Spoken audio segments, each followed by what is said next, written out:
Welcome to my easy சமையல்.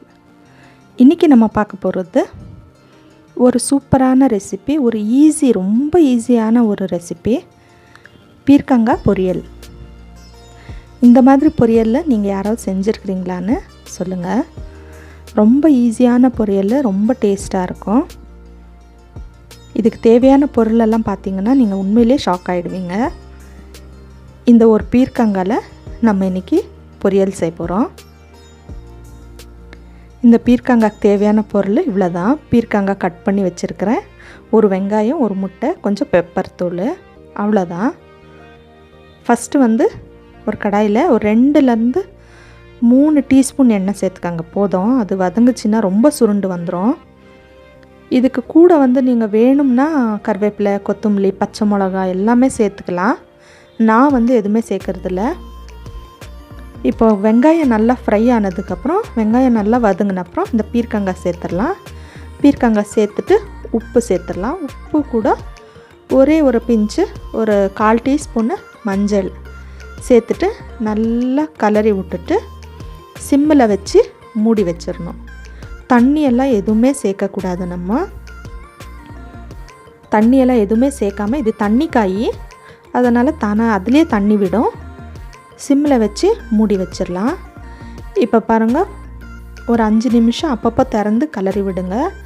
இப்போ பாருங்கள், ஃபுல்லாக ஒரு காய் ஃபுல்லாக சுருண்டு இவ்வளோண்டாயிடுச்சு. இப்போ இதில் ஒரு முட்டை சேர்த்துடலாம். ரொம்ப நல்லாயிருக்கும். ரசம் சாதம், சாம்பார் சாதம், இது கூடலாம் சூப்பராக இருக்கும். முட்டை சேர்த்துட்டு கொஞ்சம் பெப்பர் தூள், நம்மளுக்கு காரத்துக்கு எவ்வளோ வேணுமோ அவ்வளோத்துக்கு நான் பெப்பரை தான் சேர்க்குறேன்.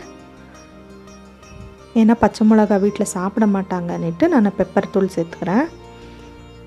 உங்களுக்கு தேவைப்படுறவங்க பச்சை மிளகாலாம் சேர்த்துக்கலாம். நல்லா கலந்து விட்டிங்கன்னா பீர்க்கங்காய் முட்டை பொரியல் ரெடி ஆகிடுச்சு. அவ்வளோதான். ஆனால் இதை நல்லா வணக்கணும், நல்லா ஃப்ரை பண்ணணும். நல்லா ஃப்ரை பண்ணிட்டிங்கன்னா சூப்பராக இருக்கும்.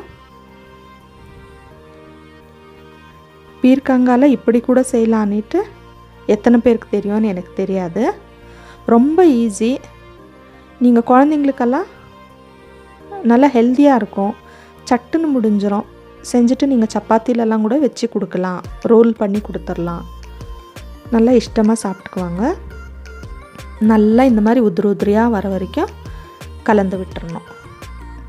அவ்வளோதான், பீர்க்கங்காய் பொரியல் ரெடி ஆயிடுச்சு. ரொம்ப சிம்பிளான, ஈஸியான, ரொம்ப டேஸ்டான ரெசிபி. என்னோடய ரெசிபி பிடிச்சிருந்தா லைக் பண்ணுங்கள், சப்ஸ்கிரைப் பண்ணி விடுங்க. கண்டிப்பாக ட்ரை பண்ணி பாருங்கள்.